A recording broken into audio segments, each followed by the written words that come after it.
Hello everyone, it's Dick here. You've seen all of the eager beavers belching out their hasty videos trying to be the first one to announce to the world the quote-unquote return of a legend, the 2023 Honda Transalp.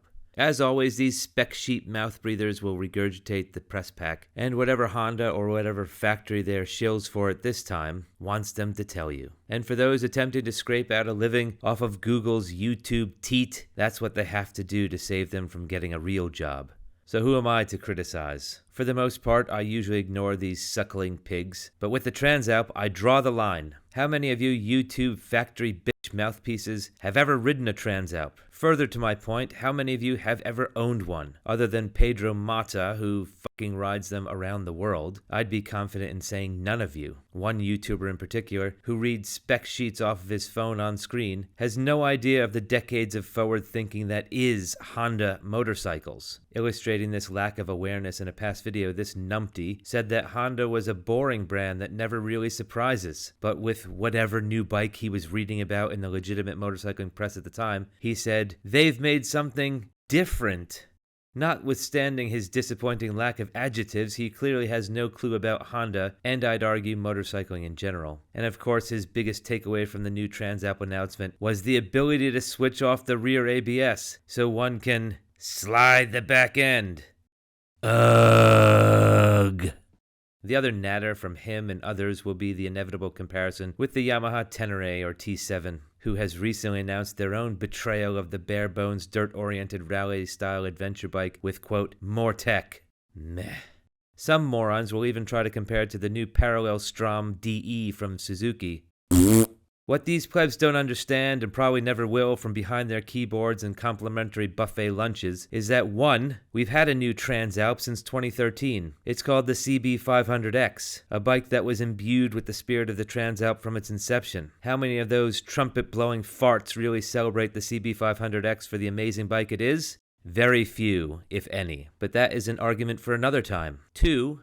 The new Transalp can and should only be compared to its predecessors. Any other limp dick shootout with Yamaha, KTM, BMW, Suzuki, and whatever other hangers-on you want to attach is irrelevant. I challenge any of you gutless upstarts to explain in clarity why the return of the Transalp badge is a return of a legend. Introduced in 1986 and only imported to the USA for 1 year, the Transalp, besides its Japanese cousin, has always been a midweight. Midweights go to America to die. That's if they make the journey at all. Europe is where the midweight thrives, and Europe is where the Transalp legend was born. Eastern Europe, Poland, the Baltics, Spain, Portugal, this was the adventure bike. Before ADV or adventure bikes were even a class, these crazy fucks were taking the Transalp everywhere. The Africa Twin wasn't available everywhere and certainly wasn't affordable to everyone, and the TA, which the Transalp is lovingly known, was the everyman's adventurer. Subsequent iterations thankfully lost their rear drum brake with an actuating rod as long as my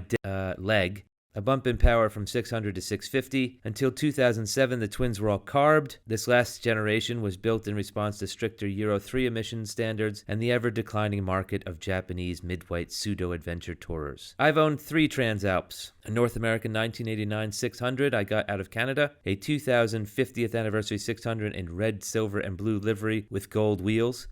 Sound familiar? And a 2001 650, which I rode on the longest day up challenge, 1,000 miles in 24 hours from Land's End to John O'Groats with my buddy Shakedown. I haven't owned a 700, but it was the first Transalp I ever saw in person and sat on, at the Honda Arch of the now defunct Metropolis Motorcycles in London. It was silver and burgundy and had a map and compass decal behind the Transalp graphic. It fit like a glove and was cheap as chips. Alas, I did not yet have my UK bike license and was living in a flat without any parking, so I could not buy it.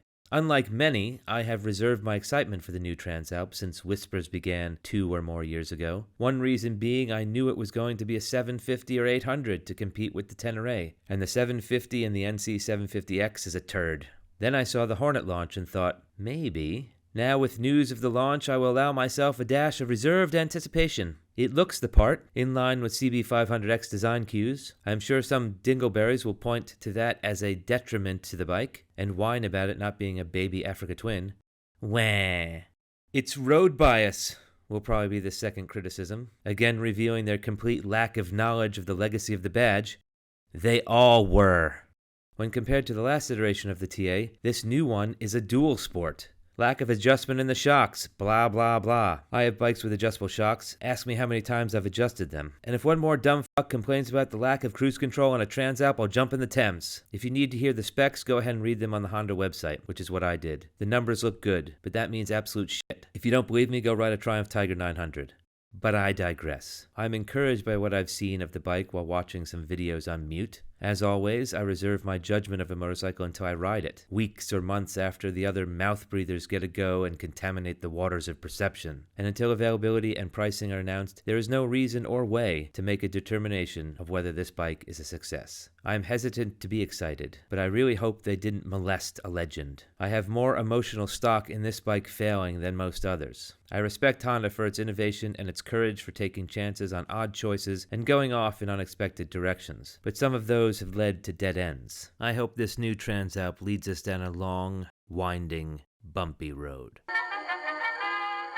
If you like that video and you want to see more like them, hit like, share, and subscribe.